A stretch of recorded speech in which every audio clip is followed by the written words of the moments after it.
हरे Krishna everyone. आज हम श्रीमद् भागवतम के भगवत गीता के 18वें अध्याय के 49वें श्लोक से शुरू करने वाले हैं सेशन को।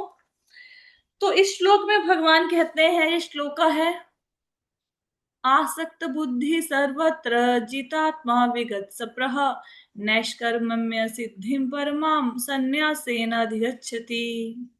भगवान कहते हैं, जो आत्म संयमी है तथा अनासक्त है और जो समस्त भौतिक भोगों की परवाह नहीं करता, वह संन्यास के अभ्यास द्वारा कर्म से मुक्ति की सर्वोच्च सिद्ध अवस्था को प्राप्त कर सकता है। यहाँ पे भगवान ने क्या बताया है? यहाँ पे भगवान बताते हैं कि देखो, जब कोई व्यक्ति संन्यास के मार्ग पर चला, तो पहले पहले उसे कर्म करना पड़ता है। कोई ब्रह्मचारी बन गया, अब ब्रह्मचारी को स्टार्टिंग स्टार्टिंग में सेवाएं दी जाएंगी, ठीक है। क्यों? क्योंकि उसका मन अभी पूरी तरह से भगवान में नहीं लग रहा, ठीक है। तो उसको कोई ना कोई कर्म करना पड़ता है। तो स्टार्टिंग में क्या होता है कि व्यक्ति काम करता है, लेकिन मन में कर्तापन के भाव को छोड़ देता है कि मुझे ये सेवा दी गई है, मैं सेवा कर रहा हूं, लेकिन ये भगवान कृष्ण ही मुझे इस कार्य को करने की समर्था प्रदान कर रहे हैं, मैं करता नहीं हूं। क्योंकि भगवान ने बताया ना कि कर्म के पीछे तो 5 कारण होते हैं। तो मैं अकेला करता नहीं हूं, भगवान है जो मुझसे इस कार्य को, इस सेवा को करवा रहे हैं। और चाहे जो मैं सेवा कर रहा हूं उसमें मुझे सफलता मिले या असफलता मिले, ये भगवान की कृपा है, ठीक है। तो वो कर्म फल की आसक्ति को त्याग देता है व्यक्ति। तो सन्यास में क्या है, व्यक्ति ने पहले कर्म किया लेकिन फल की इच्छा नहीं रखी और कर्ता की मानसिकता को भी त्याग दिया, डूअरशिप की। अब ऐसा सन्यासी जब काम करता रहता है, धीरे धीरे उसका हृदय शुद्ध हो गया, अब वो कर्मों को त्याग कर सकता है। पहले काम करना पड़ेगा 2 भावनाओं के साथ। कौन सी? मैं करता नहीं हूं, मेरे को फल में कोई आसक्ति नहीं है। फिर धीरे धीरे जब हृदय शुद्ध हो गया, फिर कर्मों का त्याग कर सकते हैं और फिर सिद्धि की अवस्था को प्राप्त कर लोगे। सिद्धि की अवस्था कैसे प्राप्त करोगे? सबसे पहले तो सन्यासी को होना पड़ेगा आत्म संयमी, उसको खुद पर कंट्रोल रखना पड़ेगा, मन और इंद्रियों पर, और उसको कोई आसक्ति नहीं होनी चाहिए भौतिक भोगों के प्रति, ठीक है। तो विगत सप्रह का मतलब है जितनी भी उसकी भौतिक इच्छाएं हैं, उसकी कोई भौतिक इच्छा होनी नहीं चाहिए, जैसे हम लोगों की भौतिक इच्छाएं होती है ना। आत्म संयमी होना चाहिए, उसको जितात्मा होना चाहिए, मतलब उसका मन पूरी तरह से उसके वश में होना चाहिए और भौतिक इच्छाएं नहीं होनी चाहिए। जो ऐसा सन्यासी है जिसका अपनी इंद्रियों पे, अपने मन पे, अपनी बुद्धि पे कंट्रोल है, जिसको भौतिक भोगों को भोगने की कोई इच्छा नहीं है, अब वह मुक्ति की अवस्था को प्राप्त कर सकता है। अब वो जन्म मृत्यु के चक्कर से मुक्त हो सकता है, ठीक है। तो सन्यासी की जर्नी समझ आ गई। सबसे पहले क्या करेगा? वो काम करेगा, कर्म करेगा, लेकिन किस भावना से कर्म करेगा? अभी मैंने बताया था 2 कंडीशंस, कैसे काम करेगा? अभी तो बताया। आत्म संयमी और नहीं नहीं, आत्म संयमी होएगा और पहले कर्म कर्म कैसे करेगा कि मैं डूअर नहीं हूं, करता मैं नहीं हूं और मुझे फल की इच्छा नहीं है। सन्यासी कैसे कर्म करेगा? पहले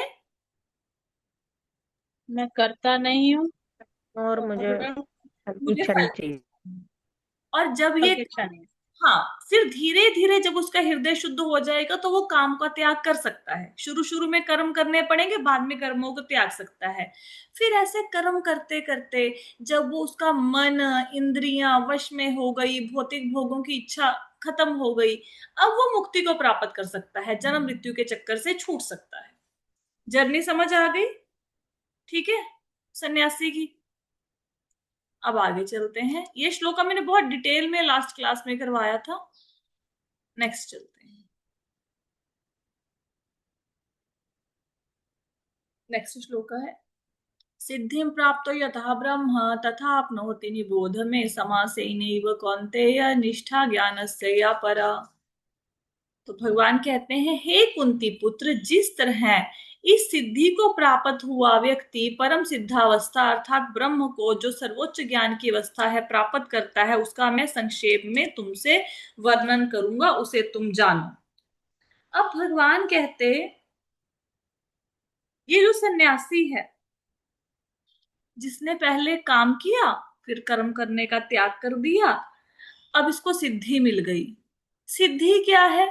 सिद्धि है ब्राह्मण के स्तर तक पहुंचना। ब्राह्मण का स्तर क्या होता है, उस ब्राह्मण के स्तर तक हम कैसे पहुंचेंगे, उसको भगवान अभी बताएंगे। कि जो ऐसा सन्यासी है जिसने पहले काम को किया, लेकिन कर्ता की भावना से नहीं किया, फल की इच्छा से नहीं किया, अब उसके मन में, मन शरीर इंद्रियां वश में हो गए, भौतिक भोगों की इच्छा खत्म हो गई, अब उसको मुक्ति की अवस्था भी प्राप्त हो गई। उससे आगे उसकी जर्नी क्या है? अब वो ब्रह्म भूत स्तर पर पहुंच जाएगा। कौन से स्तर पर? ब्रह्म भूत।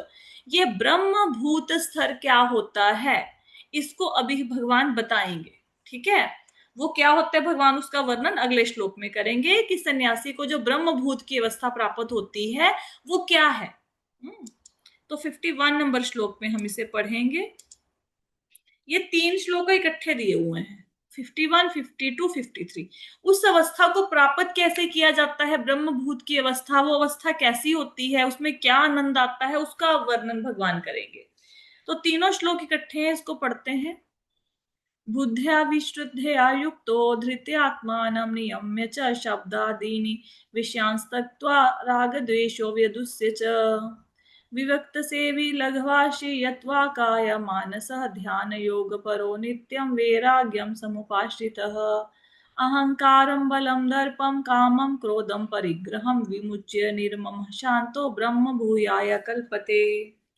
तो यहाँ पे भगवान कहते हैं, अपनी बुद्धि से शुद्ध होकर तथा धैर्य पूर्वक मन को वश में करते हुए इंद्रिय तृप्ति के विषयों को त्याग कर राग और द्वेष से मुक्त होकर जो व्यक्ति एकांत स्थान में वास करता है, जो थोड़ा खाता है, जो अपने शरीर मन और वाणी को वश में रखता है, जो सदैव समाधि में रहता है और पूर्णतः विरक्त, मिथ्या अहंकार, मिथ्या शक्ति, मिथ्या गर्व, काम, क्रोध, भौतिक वस्तुओं के संग्रह से मुक्त है, जो मिथ्या स्वामित्व की भावना से रहित और शांत है, वह निश्चय ही आत्म साक्षात्कार के पद को प्राप्त होता है। अब यहाँ पे भगवान क्या कह रहे हैं कि जो आत्म साक्षात्कार है, जो ब्रह्मभूत अवस्था है, उसको प्राप्त कैसे किया जाए, उसकी विधि को भगवान बता रहे हैं। कैसे प्राप्त किया जाए? भगवान कहते हैं सबसे पहले तो बुद्धिया विशिद्यो युक्तो, मतलब सबसे पहले बुद्धि कैसे होनी चाहिए, सात्विकी बुद्धि होनी चाहिए। ये सब चीजें ना, आप इन श्लोकों को पढ़कर ये मत सोचना कि हम लोग तो ऐसे हैं नहीं, हम तो ऐसा है नहीं कि घर बार त्याग करके जंगल में बैठ जाएं, शांत चित्त होकर बैठ जाएं, सारी मन इंद्रियों को वश में कर लें, फिर क्या हमें भगवान नहीं मिलेंगे? अरे आपको भी भगवान मिलेंगे, उसका वर्णन भगवान अगले श्लोकों में करेंगे। ये भगवान ने सन्यासी का वर्णन किया है। ठीक है, तो पहले इसको सुनते हैं। तो भगवान क्या कहते हैं कि ब्रह्मभूत अवस्था को प्राप्त करने के लिए क्या करना पड़ेगा?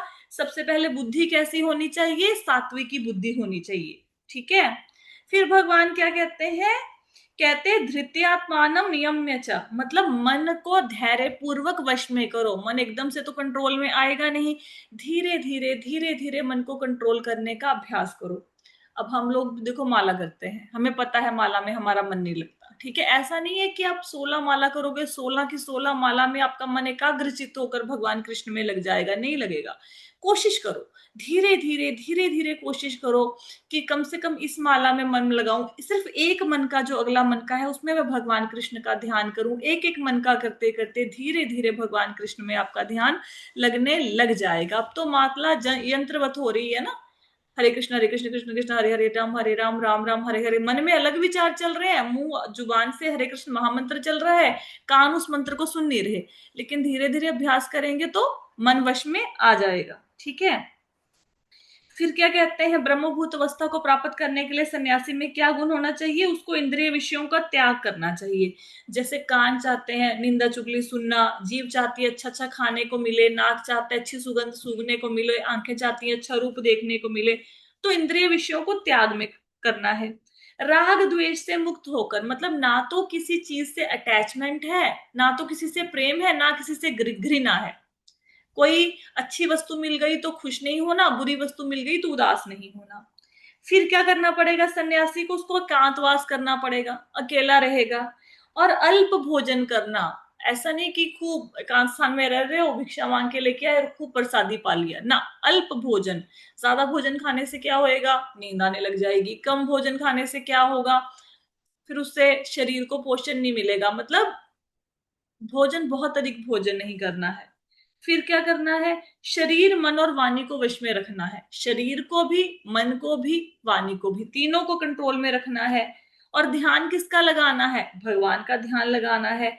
और पूर्णतः विरक्त होना है सारे भोगों से, सारे मानसिक चिंतन से फालतू के विरक्त होना है। फिर अहंकार, जो मिथ्या अहंकार है, मिथ्या शक्ति है, मिथ्या गर्व है, काम क्रोध, इन सब का त्याग करना है। भौतिक वस्तुओं को इकट्ठा नहीं करना, अपने आप को स्वामी नहीं मानना सब चीजों का, शांत रहना है। अगर कोई व्यक्ति ऐसा हो तो वो आत्म साक्षात्कार को, मतलब ब्राह्मण के स्तर पर उठ सकता है, वो ब्रह्मभूत अवस्था को प्राप्त कर सकता है। अब सब लोग सोचेंगे हम तो ऐसे है नहीं। कोई बात नहीं, अब ब्रह्मभूत अवस्था होती कैसे है, ये अब भगवान अगले श्लोक में बताएंगे कि अगर किसी व्यक्ति ने इतना सारा त्याग कर दिया, एकांत स्थान में जाके कम भोजन खा रहा है, शरीर मन इंद्रियों को वश में कर लिया, भौतिक भोगों की इच्छाओं को भी खत्म कर दिया, अब उसको मिलेगा क्या? ये सब कुछ करने के बाद कुछ ना कुछ तो मिलना चाहिए ना। तो फिर क्या मिलेगा उसको? 54 नंबर श्लोक में बताएंगे भगवान। ब्रह्मभूत प्रसन्नात्मा न शोचति न कांक्षति समः सर्वेषु भूतेषु मद्भक्तिं लभते पराम। भगवान कहते इस प्रकार जो दिव्य पद पर स्थित है वो तुरंत पर ब्रह्म का अनुभव करता है और पूर्णतः प्रसन्न हो जाता है। वह ना तो कभी शोक करता है, ना वस्तु की कामना करता है। वह प्रत्येक जीव पर संभाव रहता है। उस अवस्था में वह शुद्ध भक्ति, मेरी शुद्ध भक्ति को प्राप्त करता है। अब ब्रह्मभूत अवस्था ये है कि वो व्यक्ति हमेशा खुश रहेगा, वो कभी शोक नहीं करेगा, उसके मन में भौतिक भोगों को भोगने की कामना खत्म हो जाएगी। वो सब जीवों को समान भाव से देखेगा। और ऐसी अवस्था में क्या होगा? उसको भगवान की भक्ति प्राप्त होगी। अब जो तो निर्विशेषवादी होते हैं, मतलब जो निराकार की पूजा करते हैं, उनके लिए ब्रह्मभूत अवस्था क्या होती है? भगवान के शरीर की किरणों में लीन हो जाना, सायुज्य मुक्ति को प्राप्त कर लेना। ठीक है, भगवान के शरीर से जो किरणें निकलती हैं उसमें विलीन हो जाना, जन्म मृत्यु के चक्कर से पार हो जाना। ये तो हो गया निराकारवादियों के लिए ब्रह्मभूत अवस्था। जो साकारवादी हैं, जो भगवान कृष्ण की भक्ति करते हैं, जिनको भगवान के शरीर से निकलने वाली किरणों में लीन नहीं होना, वो क्या करेंगे? वो इससे आगे निकल जाते हैं, वो ब्रह्मभूत अवस्था से आगे निकल जाते हैं, मतलब वो भगवान की सेवा के स्तर पर पहुंच जाते हैं। ठीक है, तो वो और भगवान एक ढंग से एक हैं। ठीक है, लेकिन वो भगवान की सेवा के भाव तक पहुंच जाते हैं। वो भगवान की सेवा, गोलोक वृंदावन में भगवान की सेवा करने के इच्छुक होते हैं। तो निराकारवादियों के लिए मुक्ति क्या है? भगवान के शरीर की किरणों में लीन हो जाना। जो साकारवादी हैं, जो भगवान ये मानते हैं कि भगवान का एक रूप है, उनके लिए ब्रह्मभूत अवस्था क्या है? भगवान की सेवा मिलना, भगवान का प्रेम मिलना, भगवान की शुद्ध भक्ति मिलना। ठीक है, कुछ कुछ समझ आया या ऊपर से निकल गया? समराइज कर देते हैं एक बार। ठीक है, जा रहा है मुझे। समराइज करते हैं। 49 से लेके 55 तक के श्लोक में ये क्या बताया गया है? इस श्लोक में, इस श्लोक में ये बताया गया है कि अगर कोई व्यक्ति काम करता है लेकिन उसकी कर्म के फल में कोई आसक्ति नहीं है और अपने आप को कर्ता नहीं मानता, तो फिर क्या होगा?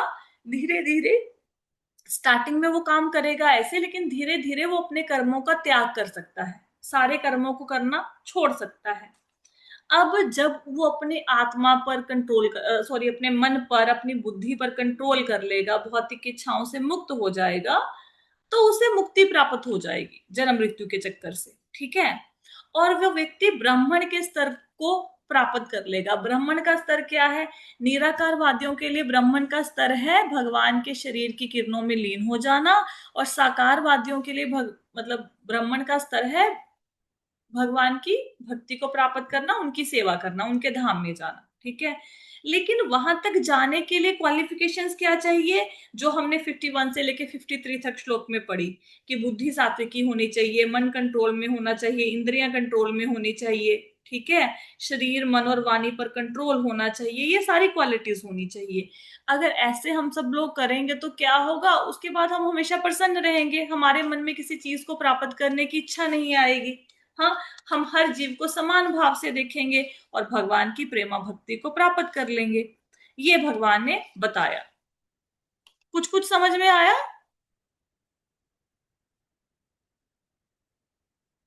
समझ में आया नहीं जी आया? मैं अच्छा ये बताओ, जो निराकारवादी हैं उनके लिए ब्राह्मण की अवस्था का क्या मतलब है, ब्रह्मभूत अवस्था को प्राप्त करने का क्या मतलब है, निराकार की पूजा करते हैं जो, उनको क्या मिलेगा? भगवान की शरीर से निकलने वाली किरणें ब्रह्म ज्योति में समाना। ब्रह्म ज्योति में समा जाएंगे। जो साकारवादी है उनको क्या मिलेगा, जो भगवान की फॉर्म मानते हैं उनको क्या मिलेगा? वो उससे उच्च अवस्था को प्राप्त कर। उससे ऊंची अवस्था क्या होती है? जी, भगवान को ही प्राप्त करना, भगवान की ब्रह्म सेवा, भगवान की। भगवान की सेवा, भगवान का प्रेम प्राप्त करना। ठीक है, राइट। अब जो निराकार वाला है वो सेवा कैसे करेगा? सेवा तो उसकी की जाती है ना जिसकी कोई फॉर्म हो, जिसका कोई व्यक्ति मतलब कोई दिखता हो, उसकी सेवा करोगे ना, जो दिख ही नहीं रहा उसकी सेवा क्या करोगे? तो निराकार वादियों के लिए मुक्ति का मतलब है कि भगवान की किरणों में जैसे कहते हैं ना, ज्योति में ज्योत समा गई, तो भगवान में लीन हो जाना उनके लिए मुक्ति का ये मतलब है। भक्तों के लिए मुक्ति का मतलब ये नहीं है। भक्त कहते हैं हमें भगवान की सेवा मिलनी चाहिए। ठीक है, चलो आगे चलते हैं। नेक्स्ट श्लोका है, हम पहुंच गए हैं 55 नंबर श्लोका। 55 नंबर श्लोका में अब यहाँ पे भक्त कैसे भगवान को प्राप्त करते हैं, जैसे आप लोग भक्ति करते हो, अब आप लोग कैसे भगवान को प्राप्त करोगे उसका वर्णन किया है भगवान ने। भक्ति योग को हमेशा ऊपर रखा है सब चीजों से, अब उसका वर्णन भगवान कर रहे हैं। भगवान कहते हैं, भक्त्या मामभिजानाति यावानाश्चास्मि तत्त्वतः ततो मा तत्त्वतो ज्ञात्वा विशते तदनंतरम। कहते हैं, केवल भक्ति से मुझ भगवान को यथारूप जाना जा सकता है। जब मनुष्य ऐसी भक्ति से मेरे पूर्ण भावनामृत होता है तो वह वैकुंठ जगत में प्रवेश कर सकता है। अब आपको बताया कि देखो, अगर कोई व्यक्ति ये कहे कि भगवान तो निराकार है, भगवान का आकार ही नहीं है, वो व्यक्ति पहुंचेगा भगवान के शरीर से निकलने वाली किरणों तक, वो ब्रह्म ज्योति में समा जाएगा। लेकिन एक व्यक्ति कहे नहीं मैं तो भगवान की सेवा करूंगा, तो फिर वो उसके लिए उसको वैकुंठ जाना पड़ेगा, गोलोक वृंदावन जाना पड़ेगा। वो कैसे होगा, वहां तक कैसे पहुंचेगा? भक्ति के द्वारा। भगवान कह रहे हैं कि भक्ति के द्वारा ही मुझे जाना जा सकता है, कोई और तरीका नहीं है मुझे जानने का। जो व्यक्ति भक्ति करेगा वो भगवान को जान सकता है, कोई मानसिक तर्क वितर्क के द्वारा भगवान को नहीं जान सकता। कोई व्यक्ति बोले मुझे सारे भगवत गीता के श्लोक याद हो गए, कोई व्यक्ति बोले मैं बहुत अच्छा संस्कृत का विद्वान हूँ, ठीक है, कोई व्यक्ति बोले मैंने बहुत सारी पुस्तकें पढ़ रखी हैं, तो क्या उनको भगवान मिलेंगे? वो भगवान को जान पाएंगे ना, वो भगवान को नहीं जान पाएंगे। फिर भगवान को जानेगा कौन? भगवान को जानेंगे उनके भक्त, जो उनकी भक्ति करते हैं। भगवान अपने भक्तों पर कृपा करते हैं और भगवान की भक्ति के द्वारा ही भगवान को जाना जा सकता है। तो जो आप लोग कर रहे हो, ये छोला माला का जाप कर रहे हो, गीता भागवत की क्लास लगा रहे हो, भगवान को जानने का प्रयास कर रहे हो, आपका स्थान सबसे ऊंचा है, क्योंकि आपने भक्ति योग का मार्ग ग्रहण किया है। आपको इससे पहले वाले श्लोक का क्यों समझ में नहीं आ रहे हैं? वो इसलिए समझ में नहीं आ रहे हैं क्योंकि वो जो ज्ञान योग वाला मार्ग है वो मुश्किल लगता है, ज्ञान योग वाला, कर्म योग वाला मार्ग भी मुश्किल लगता है, लेकिन भक्ति योग तो सरल है। भक्ति योग में क्या करना है? भगवान का प्रसाद खाना है, भगवान का नाम लेना है और भगवान की कथा सुननी है, बस मिल जाएंगे भगवान, है ना। बाकी चीजें हमें मुश्किल लगती हैं। तो भगवान को कैसे जानोगे? शुद्ध भक्ति के द्वारा भगवान को जानोगे। ठीक है, उससे क्या होगा, आप कहाँ पे प्रवेश कर जाओगे? वैकुंठ जगत में प्रवेश कर जाओगे या गोलोक वृंदावन में प्रवेश कर जाओगे।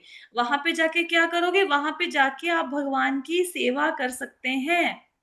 आप भगवान के साथ वहां पे उनके धाम में उनकी लीलाओं के प्रत्यक्ष दर्शन कर सकते हैं, उनकी लीलाओं में सम्मिलित हो सकते हैं। तो भगवान कहते हैं कि अगर किसी ने मेरे धाम में प्रवेश करना है, उसके लिए क्या करना पड़ेगा, उसको भक्ति करनी पड़ेगी। ठीक है, सिंपल श्लोक का तो समझ आ गया ना। तो जो व्यक्ति हमेशा जी भगवान माता जी। ना, जो व्यक्ति हमेशा भगवान कृष्ण को सेंटर में रख के काम करे, हमेशा उनके चिंतन में लीन रहे, वो फिर भगवान के धाम में पहुंच जाएगा सीधा, जहां पे उसको भगवान की सेवा करने का अवसर प्राप्त होगा। आपको पूरी की पूरी भगवत गीता में कुछ समझ आया है, नहीं समझ आया? आपको ये 55 से लेके आगे के श्लोक समझने हैं, क्योंकि ये सब आप लोगों के लिए हैं। भगवान इसमें आपको प्रॉमिस कर रहे हैं कि अगर आप मेरी भक्ति करोगे तो पक्का वैकुंठ में प्रवेश कर जाओगे। कितने लोग, दो चार पांच, सारे नहीं, जितने लोग सुन रहे हैं, जितने लोग ये करेंगे, सबके सब वैकुंठ लोक बहुत बड़ा है। ऐसा मत समझो कि वहां पे जगह नहीं है, ये सारे लोग वहां पे कैसे जा सकते हैं? वैकुंठ लोक में 75% लोग रहते हैं, भौतिक जगत में 25% लोग रहते हैं। तो अगर भक्ति करेंगे तो भगवान के धाम में जा सकते हैं। ठीक है, आगे भगवान क्या कहते हैं 56 श्लोका में? सर्वकर्मण्यापि सदा कुर्वाणो व्यपाशरेह मत्प्रसादादवाप्नोति शाश्वतम पदम अव्ययम। मेरा शुद्ध भक्त मेरे संरक्षण में समस्त का प्रकार के कार्यों में संलग्न रहकर भी मेरी कृपा से नित्य और अविनाशी धाम को प्राप्त करता है। तो जो भगवान का भक्त होता है वो हमेशा भगवान के संरक्षण में रहता है, उनके अंडर रहता है। जैसे आपने कभी कभी देखा होगा कि बैंक में कितना सारा धन होता है, तो धन टेलर के पास होता है, जो खजांची है उसके पास होता है, लेकिन उसको कोई टेंशन नहीं होती कोई आके उसको लूट के ले जाएगा। क्यों? क्योंकि बाहर गार्ड खड़ा है, तो गार्ड के संरक्षण में वो अंदर निश्चिंत होके बैठा है ना। ऐसे ही आप ये देखो, एक पिता है, वो अपने बच्चे को ऊपर उछालता है हवा में, लेकिन बच्चा किलकारियां मारता हंसता हुआ नीचे आके पिता की गोद में, उनकी बाहों में गिरता है। क्यों? क्योंकि उसको टेंशन ही नहीं है, उसको पता है मेरे पिता में बहुत पावर है, वो मुझे संभाल लेंगे। तो जो भगवान के शुद्ध भक्त होते हैं वो किनके संरक्षण में रहते हैं? भगवान के संरक्षण में रहते हैं। भगवान उनको हमेशा प्रोटेक्ट करते हैं, अपने भक्तों को हमेशा प्रोटेक्ट करते हैं। ठीक है, और चाहे वो भक्त सारे कार्यों को करेंगे, वो ऐसा नहीं है सन्यासी के जैसे कि सारे कामों को त्याग करके बैठ जाएंगे ना। वो ऐसा नहीं कि वो एकांत स्थान में जाएंगे, वहां पे मन और इंद्रियों को वश में करने की कोशिश करेंगे, जैसे अभी आपने पुराने श्लोक में पढ़ा ना। वो अपने घर में ही रहेंगे, घर के सारे काम भी करेंगे, अपनी जिम्मेवारियों को भी निभाएंगे, लेकिन अपनी जिम्मेवारियों को निभाते निभाते साथ साथ में भगवान की भक्ति करते करते क्या होंगे? भगवान के नित्य और अविनाशी धाम को प्राप्त कर लेंगे। ठीक है, लेकिन ये भक्त कैसे होते हैं? वो भक्त सारा दिन घर गृहस्थी के काम में बिजी नहीं रहते, घर गृहस्थी का काम करते हैं, साथ साथ में भगवान का भजन चलता रहता है, साथ साथ में भगवान का चिंतन चलता रहता है। तो वो 24 घंटे कृष्ण भावना भावित है, हमेशा भगवान में उनका ध्यान लगा रहता है। तो भगवान ऐसे भक्तों पर अत्यधिक दयालु होते हैं। चाहे वो भक्त आज के टाइम में जितनी भी कठिनाइयों का सामना कर रहे हो, ऐसा नहीं कि उनको बहुत ज्यादा सहायता मिलती है परिवार से, समाज से भक्ति करने के समय सहायता नहीं मिलती, लेकिन फिर भी वो सारी कठिनाइयों का सामना करके जो भगवान की भक्ति करते हैं, भगवान कृष्ण उनको एश्योरेंस दे रहे हैं कि वो मेरे धाम में पहुंचेंगे, अविनाशी धाम में। वो ऐसा धाम होगा जिसका कभी नाश नहीं होगा, जिसका प्रलय के समय भी नाश नहीं होगा। वहां पे हर वस्तु शाश्वत है, सदैव रहने वाली है, वो नश्वर होने वाला नहीं है, और हर वस्तु ज्ञानमय है।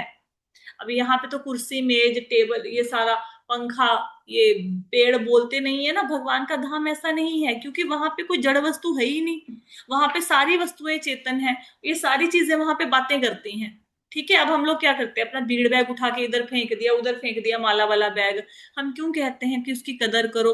क्योंकि वो हमें भगवान कृष्ण से मिलाता है, और ये जो बीड़ बैग है वहां पे बात करेगा आपसे भगवान के धाम में। हाँ, अभी ऐसे इन बातों पर विश्वास होना मुश्किल लग रहा है, लेकिन एक्चुअल में वहां पे ऐसा ही है। भगवान के धाम में सारी चीजें चेतन अवस्था में है। ठीक है, और सब लोग भगवान की सेवा में लगे हुए हैं, सब मिलके भगवान की सेवा करते हैं, राइट। और उस धाम में पहुंचोगे कैसे? अपने कामों को करो, जो भी काम करो उसको छोड़ के भागना नहीं है, लेकिन काम को करते करते क्या करना है? भगवान का चिंतन करना है। ठीक है, अब ये वाले श्लोक समझ आ रहे हैं? जी माता जी।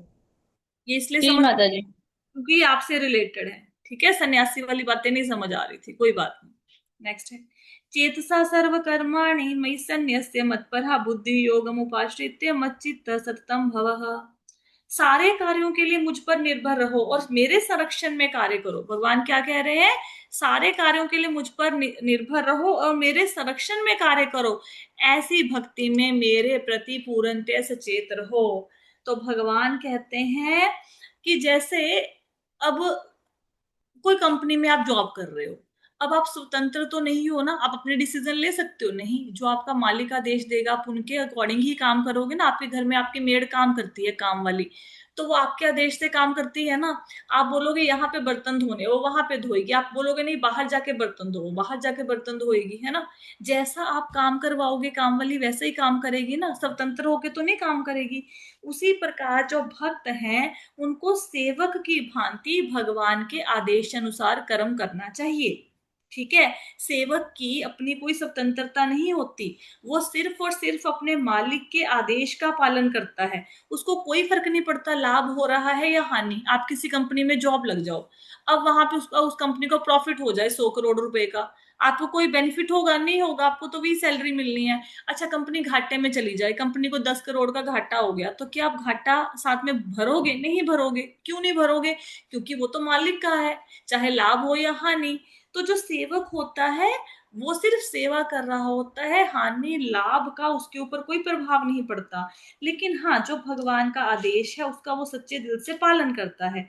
जैसे अर्जुन है, उसने बोला कि मैं युद्ध नहीं करूंगा, भगवान ने बोला नहीं युद्ध करना है, तो उसने भगवान के आदेश का पालन किया।